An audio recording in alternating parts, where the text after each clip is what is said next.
जय हिंद दोस्तों, इस वक्त मैं अरमान साबरी। बज रहे थे रात के 8:30 और दिन था बृहस्पति का, यानी गुरुवार का, जुमेरात का।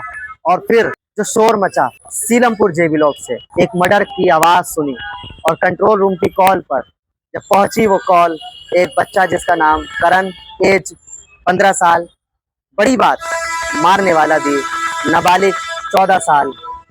जिसने मारा उसका नाम का खुलासा जरूर अभी नहीं हुआ, लेकिन इतना जरूर खुलासा है कि मारने वाले का नाम नहीं पता, लेकिन मारने वाला भी नाबालिग था। ये तमाम चीजें क्लियर हो गई। शोर हुआ, पुलिस आई, जिला के डीसीपी आए, तमाम स्थानीय पुलिस पहुंची। इलाके में माहौल खराब होने से रोका गया। जिस बच्चे को मारा, आपको मैसेज पहुंचना चाहिए जो सच है। एक बच्चा था जिसका नाम करण है, वो इसी गली में रहा करता था। और एक जिसका नाम पप्पू, उसकी मैकेनिक की दुकान थी सामने।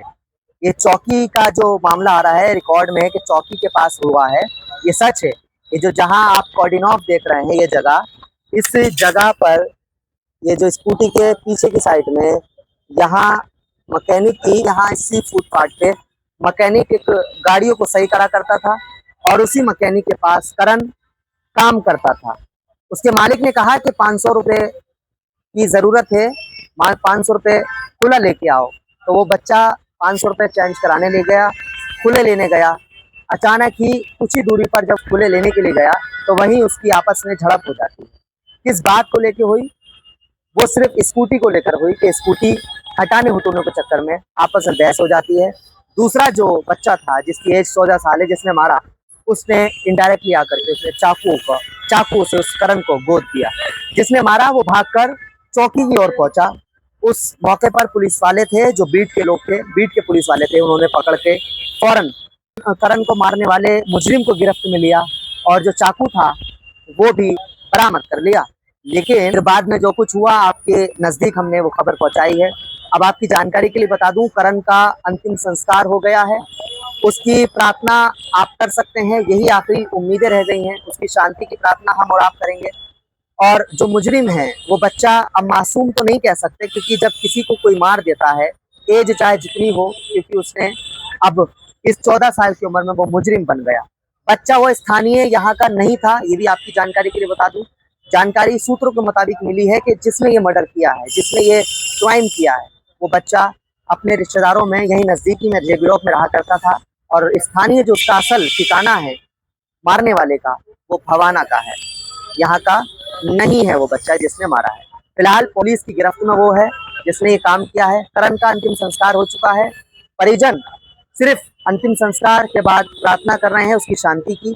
और अब सिचुएशन बिल्कुल आपके सामने है। पुलिस मौके पर तैनात कर दी गई है ताकि किसी भी तरह का माहौल खराब नहीं होना चाहिए। आपको याद होगा कि 4 महीने पहले कुणाल का मर्डर हुआ था और फिर उसके बाद जो कुछ हुआ वो आपके सबके सामने, सीलमपुर की खबरें पहुंची, सीलमपुर की अपडेट पहुंची। लेकिन सीलमपुर को जो बदनाम किया जा रहा था कि वो बच्चा मारने वाले सीलमपुर के हैं, बदमाश हैं, ना ही मारने वाला वो बदमाश था लेकिन हो गया, ना ही मारने वाला क्रिमिनल था लेकिन हो गया।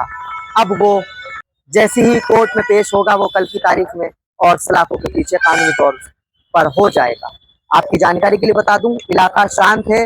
मौके पर पुलिस को तैनात कर दिया गया है। सीआरपीएफ के जवानों को, आरएएफ के जवानों को यहाँ अलर्ट कर दिया गया है।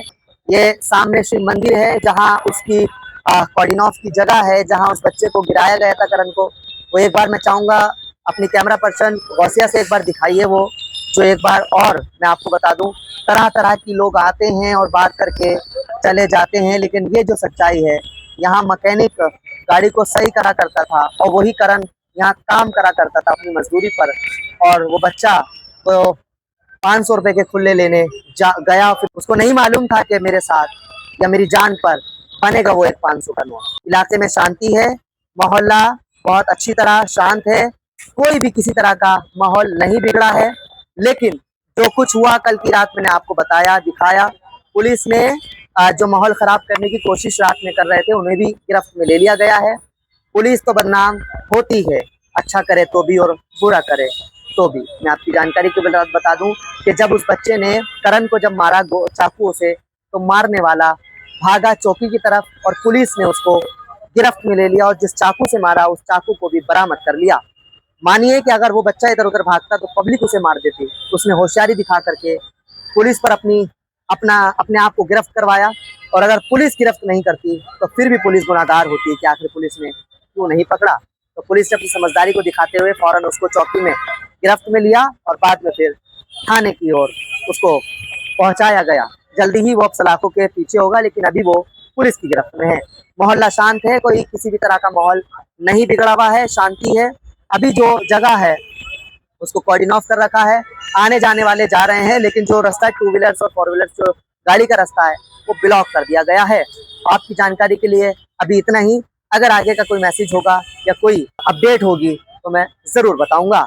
इलाका शांत है, मोहल्ला शांत है।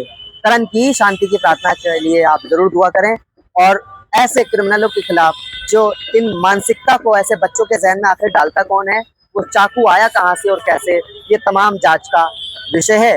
पुलिस को सख्त से सख्त कार्रवाई करनी चाहिए ऐसे लोगों के खिलाफ जो क्रिमिनल एक्टिविटी में जाते हैं, जो अभी जानते नहीं कि क्रिमिनल होता क्या है, चाकू और गोली होता क्या है। बहुत बहुत शुक्रिया आप लोग हमारे साथ इस खास खबर के साथ जुड़े। Thank you very much.